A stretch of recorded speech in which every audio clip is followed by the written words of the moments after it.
Now, let's refocus again on matters of energy and climate change. The United States has pulled out of a climate funding deal that was looking to help developing economies, like South Africa, for example, to transition away from coal and onto less polluting sources of energy in their grid. The Just Energy Transition Partnerships consist of ambitious financing deals that were struck between a small group of wealthy countries and emerging economies, including South Africa. The U.S. had pledged $56 million in grants and an additional $1 billion in potential commercial loans. Its withdrawal now brings international pledges to fund South Africa's transition program down by around 7.2% to $12.8 billion. The move comes as Pretoria and Washington clash over the enactment of a new expropriation act and South Africa's genocide case against Israel at the International Court of Justice. South African authorities say they will push on with a clean energy transition plan and they will explore potential partnerships with the private sector. Now, hours ago, I spoke to Dean Bhekumuzi from PowerShift Africa.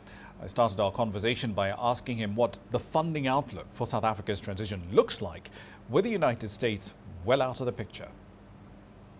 South Africa's Just Energy Transition Partnership, the JP, was once held as a groundbreaking model for climate finance and a sign of wealthy nations, I guess, banding together to help a coal-dependent economy shift to renewables. And it had all the right ingredients for a grand success stories, because billions in pledges, diplomatic handshakes, and enough press releases to wallpaper a coal plant. But as the dust settles, one thing is clear.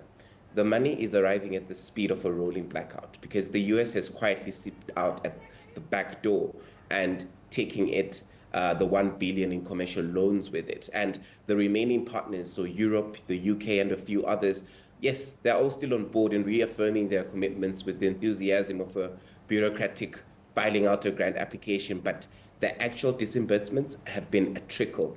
And there's currently no information indicating that these countries will increase their contribution to compensate for the US withdrawal. Consequently, unless new funding sources are identified, we might be sipping into yet another crisis. And meanwhile, South Africa is left trying to keep on the lights on, both figuratively and literally. And looking at the private sector funding is now even whispered as the way forward, which is just simply, I think, for me, a polite way of saying accept, high interest loans and not hands out. So at this rate, the JP may soon stand for just eventually, perhaps, because while promises are free, a just energy transition is not, and time is essentially running out, given the South Africa's energy supply crisis, unless we forget the climate collapse.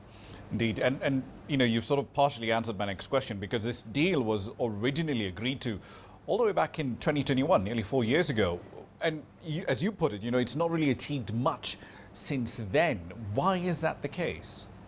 I mean, the JPs were announced in 2021. But they were not fully planned out until the end of 2022, meaning it's only been a little over 2 years.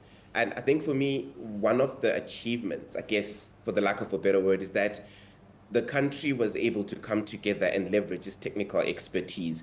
Despite the flaws and criticisms of the process, it facilitated a focused period of discussion, bringing together key issues and ultimately developing an investment plan with clear priorities, a defined time frame, and a structured allocation of resources. Now, another more subtle but more significant outcome was that it exposed the fractures within the international financial architecture and among different development partners. It revealed what they can and cannot offer, as well as the constraints that they face.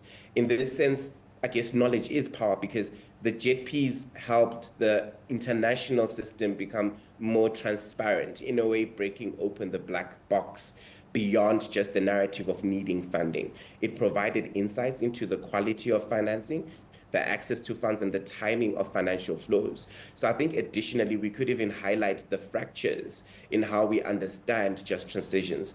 So I guess in that light, another major achievement, I guess, would be the focus on transmission to ensure that we can connect to sufficient renewable energy. And currently, the country needs about 50 to 60 gigawatts by 2030, but we are not planning adequately to meet this target. And Eskom, which is the largest electricity provider in South Africa, urgently requires tariffs that support the NTCSA to actually accelerate grid deployment.